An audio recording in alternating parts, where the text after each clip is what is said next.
Hey everyone, Rogue Gold here, and welcome back to another State of the Game recap. Today we have State of the Game number 145 for January 29th, 2020. Today Hamish had Drew and Yannick on to discuss Episode 3 and Specialization 6 and what both of those all contain. So, I just wanted to mention this off the top that this State of the Game may have been a little light on reveals other than the generous amount of depth and gameplay they go into on the new Specialization, which we will get to. But I do think that there are several hints and mentions from the devs today that definitely point to some things of greater significance in the Division brand and universe that are coming in the future. But I'm going to talk about that in a separate video coming up, so keep an eye out for that. But let's talk about what they did reveal today. So they started off with priority alerts, pretty brief. They just said there's no maintenance this week, but two issues that they're aware of. One is Clan XP is not updating, and they're looking into it. They think they found the cause, and also blueprints in some cases are not showing up. They said they have found the cause for that, and they're working on it so it can come with Episode 3. And then they showed the trailer for Episode 3, the story trailer that they dropped yesterday or the day before. Last time I showed one of these, I got copyrighted, so I'm not going to play it here, but I will link it in the description below. If you have not seen it, you should go watch it because it is pretty cool. It shows off some good details, and it just looks pretty awesome. So that'll be in the description. So then they went into the developer interview. They showed off some screen grabs of the new areas, which is Coney Island, New York, if you weren't aware, and I will cycle those through here while I talk. So they said that the return to New York has always been an interest for the team to do, and it's definitely going to be a different experience than in Division 1 because obviously it's not the winter time anymore. We're in the middle of summer, so that definitely creates some different environments. Drew was saying that it's definitely a fantastic look. Our team did a really good job with the lighting here, and it just has a very awesome feel to play through. And if you hadn't heard, the cleaners are returning for these missions, which is really awesome. I'm super excited for that. And they said that the cleaners have changed. Obviously, their leader, Joe Farrow, is dead. We killed him in the first game. And they're definitely more tactical and battle-hardened, so that's pretty cool. But their backpack tanks are still in the same spot, so of course that's going to be very nice because if you didn't play Division 1 and you don't know, probably the most fun thing about the cleaners is to pop their tanks and blow them up. It is a very fun and satisfying experience. So that's good that those are sticking around, and the cleaners haven't figured out that that's their biggest weakness yet.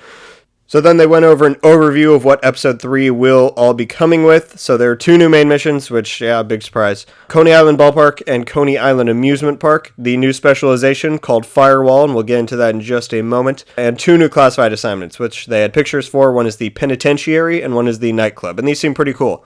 The last two classified assignments that came with Episode 2 were pretty fun. They're not the coolest pieces of content ever, but should be decently enjoyable. So then before they got to the specialization, they went and showed us what the talents on the new Chameleon Exotic AR have. And this thing sounds pretty OP when you first hear it, so let me go over it. The main talent, it just has one talent and then a holster talent. So the main talent is called Adaptive Instincts, and it has quite some text, so bear with me here. Hitting 30 headshots grants 20% crit chance and 50% crit damage for 45 seconds, which that's a big buff for a long time. Hitting 60 body shots grants 100% weapon damage for 45 seconds, and hitting 30 leg shots grants 150% reload speed for 45 seconds. And they said that all three of these different buffs can stack and be active at the same time for their 45-second duration. So you might hear that and think, that is the most OP thing that has ever existed, and that's what I thought when I first heard it. And I still think it's going to be very strong, but there were two thoughts that came to my mind that make me think it will not be quite as strong as we might be thinking.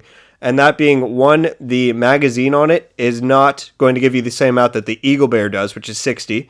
And so that's one thing. You will have less ammo in the mag at one, so that's, a good thing to balance it down. And also, it probably is going to have, obviously, less base damage than the Eagle Bear does. The Eagle Bear is the highest hitting AR in the game, and it has the 60 mag, and so I think this is probably going to have closer to what a regular high-end AR does. I don't know that for a fact. I'm just guessing that these things are probably what the devs have in mind to balance it down, because these buffs that you get with it are pretty insane. 100% weapon damage and all that crit chance and stuff. We'll see. It's probably going to be a pretty meta gun in PvP, unless they change it before release, so we'll just have to see how that is. And if you didn't see the clips a few weeks ago that they released, it changes color, the gun does, when you're standing near different environments, hence why it's called the Chameleon. So that's pretty cool. I thought that was going to play into its exotic talents, but I guess not. It's just a visual look. And then also, they're not going to tell us how you acquire it. So someone on the first day will find out and post it on Reddit, and then everyone can go get it from there. So then they went into the new specialization called the Firewall. And yes, it's a flamethrower. I was kind of hoping it would be something different because it's pretty ironic now to look back at E3 in, what was that, 2018, when they said that there's going to be 3 additional specializations after launch. The first 3 guesses that I saw on Reddit for what these were going to be were a minigun, a rocket launcher, and a flamethrower. So pretty ironic that that's what they came up with. But this thing does look pretty cool, I have to say, even though I was kind of a flamethrower hater. It is called the K8 Jetstream Flamethrower. Pretty dope name. It looks like one of those Elon Musk ones. It's pretty sleek, pretty cool. And so first, before they showed us gameplay, they went into the talent tree for the specialization, which I'm very thankful that they showed us that. So let's go into that first, and then we will see the gameplay. Of all of the different perks, these are the order they went. It's not quite from top to bottom, but here you go. Plus 50% burn duration, plus 30% health on kill. And then the mod for the Spec is a shield mod this time, and it's called Striker. Basically looks the same as the Crusader one that you can use a primary gun with, but this one allows you to use the flamethrower and shield at the same time, which, you know, I don't think I would ever use that because the shields are really weak in this game, but it's pretty cool. And it also gives a damage buff to teammates who are behind you when you're using that shield and flamethrower combo. So that's pretty nice. I don't think, maybe in PvE it'll be good, but I don't see it being super useful in PvP, but we'll see. It's cool that it gives damage buff to your team. And then there's also a allies deal 10% extra damage when nearby you. That's just a passive talent on the Spec, so that's nice. Plus 50% bonus armor during cover-to-cover moves. That could definitely be paired very nicely with the exotic knee pads, so that's a nice bonus. Then they went on to this pretty cool one. It's a passive talent that on armor break, you apply burn to enemies within 5 meters. Now, yeah, that sounds pretty good for countering shotguns in PvP if they're not going to do a lot of PvP changes this time. So that's nice. They even mentioned that on State of the Game, that that's a good counter for that. And that's just a pretty cool talent to have overall. It definitely plays into the fire fantasy that they are going for with this one. And then the special sidearm you get with it is a sawed-off shotgun. And it, when you shoot people with it, it applies a debuff to them, making them lose 50% of their burn resistance for 5 seconds. And they said that that can even affect enemies who are totally immune from status effects. So that's pretty cool. Someone's using the Hollow Man, you could use that to get some burn onto them. So then the grenade you get is called a cluster grenade, which I was not thinking it would be this. I was thinking it was probably a tear gas or something with the flamethrower, but it basically works like a frag grenade. You throw it, has a small area of effect, and then it launches out a bunch of mini grenades in a larger AoE, and it's basically just a little explosion. So that's neat. I don't know how much use it's going to have in PvP and stuff, but it is a pretty cool grenade to have in our arsenal. So then the next perk they showed was that the way you get ammo with this one is by killing enemies within 10 meters, so that's even easier than Sharpshooter, which is just get headshots. This one's just kill people when you're close to them, which is probably a good 70% of the time, so that'll be nice.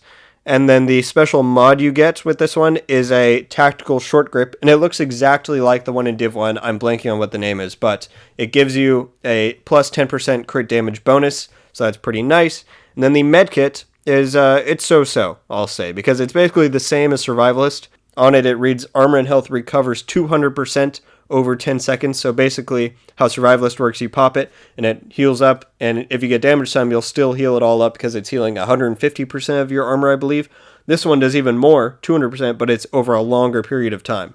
So once you pop it, it's even slower to regen than Survivalist is, but it has a longer longevity. So I think in PvP it won't be the most useful, but you know, PvE will be nice, and in PvP you can just not upgrade it and have the base medkit. So then they went into some gameplay, and it looks pretty cool, I have to admit. It still works in terms of ammo, so it's not like you have a charge for how long you can use the flamethrower. So I think 50 is what one magazine counts as, and then you reload it if you have more ammo than that. And so it shoots out. They showed gameplay with the shield, so you can see what that looks like. And you can see that there's a cone UI in front of it, so for targeting, you can see how wide the flames are going to go. So obviously that is necessary to be able to target what you want to. They showed off the grenade, which I'll show here. And then they also, because they were just playing on a live dev build, they showed off some of the Chameleon, not much, but just a little bit. I'm pretty hyped to get the Chameleon, to be honest. I think it's going to be pretty nice. So then they switched away from the Spec. That was all they had on that, and they just went to some other base stuff. Drew was saying that he is most excited for story progression in this one, and it definitely seems like a focus for episode 3 is story. And obviously Aaron Keener's coming back. That's the biggest story thread from Division 1 that everyone wants to get updated on. So it's pretty cool that it's happening. They said there's going to be payoff for both episode 1 and 2. It's kind of setting things up. So that makes me think that the president's coming back, because he got away in the first episode in Camp White Oak. And obviously the bioreactor that we acquired in episode 2 is going to be used by Vitaly once we rescue him from Aaron Keener. And then they said there's going to be callbacks to unresolved things from Div 1. So like I was saying, Aaron Keener, Vitaly, that was basically the biggest cliffhanger from Div 1 was that Keener got Vitaly and he escaped, was in the wind, and we never heard from him again. Until now. Now we're going to finally confront him. And then here was a pretty interesting one. This is what I was saying when they said they had some hints at stuff for the future, was that Drew was saying that there will definitely be more hunters in the future for Division 2. And they kind of made it seem like it could be coming with the Gear 2.0 update. So yeah, I'm going to do a video on what that could mean and some other things they said coming up in a few days. And they said, in case you didn't understand, Episode 3 and TU7 are coming simultaneously. They also said, which, big bummer, no free roam on Coney Island, just the missions. No, I don't think any of us were really expecting there to be free roam. It'd be nice, but at this point, obviously that is not their focus for year 1. So yeah, just the 2 missions there. This is pretty cool, and people noticed this from the trailer, is that the Honey Badger is coming as a normal high-end weapon. If you don't know what that is, it's basically pretty similar to an M4. It's just an automatic AR. So hopefully that's the replacement for them not having the M4 in the game, is that the Honey Badger will be here, and that should be pretty cool as a normal high-end weapon. And here was something that they said they didn't mention before, but after Episode 3, coming in the big Year 2.0 update, Heroic difficulty will be available for every faction and every mission, not just the Black Tusk ones and the invaded ones. And that's cool. I mean, obviously I'm not the biggest PvEer, but that's nice that that level of difficulty and those rewards will be available for everything and not just the invaded missions for the week. And then they talked about next week on State of the Game will be this is pretty interesting. They're going to do a narrative recap from Division 1 and Division 2 so far, which obviously definitely points that Episode 3 is going to have a lot of significance on the Division universe and the overall narrative from both games, so they're going to be recapping that. I don't think I'm going to do a recap on that because it would just be kind of redundant for me to copy what they're saying on there. But if you guys do want me to recap the stuff they say next week, then just leave it in the comments, and I suppose I can include that in somehow without just copying word for word what they're saying on there. They also said there are no PvP changes for Episode 3, but they do, which heard this a million times, they eventually want to have a conversation on it, which basically they've been saying for the last 4 or 5 months. Hopefully some big changes with that are coming in Gear 2.0 to the Dark Zone and such, but we will have to wait and see. And lastly, they did not give a date for Episode 3, which I kind of thought they would today, but they said that since the Year 1 pass holders get it a week early, they said everyone, by the end of February, everyone will have access to these missions. So it doesn't mean that it's coming on the very last Tuesday of February. So I think pretty sure it's going to come on the 11th, February 11th. There's a chance it could come on the 18th, but I would say bets are on the 11th, and they will probably fully announce that next Wednesday on State of the Game. So yeah, guys, that was all for State of the Game 145. I gotta say, despite the disappointment of no new real content that's been lingering for 9 months, I'd be lying if I said I wasn't excited for these new missions where we finally get to take on Aaron Keener. I'm hoping that since we've never actually seen him in-game, we don't kill him, because I feel like that wouldn't really be a cheap move to have us encounter and fight him and then he's able to escape.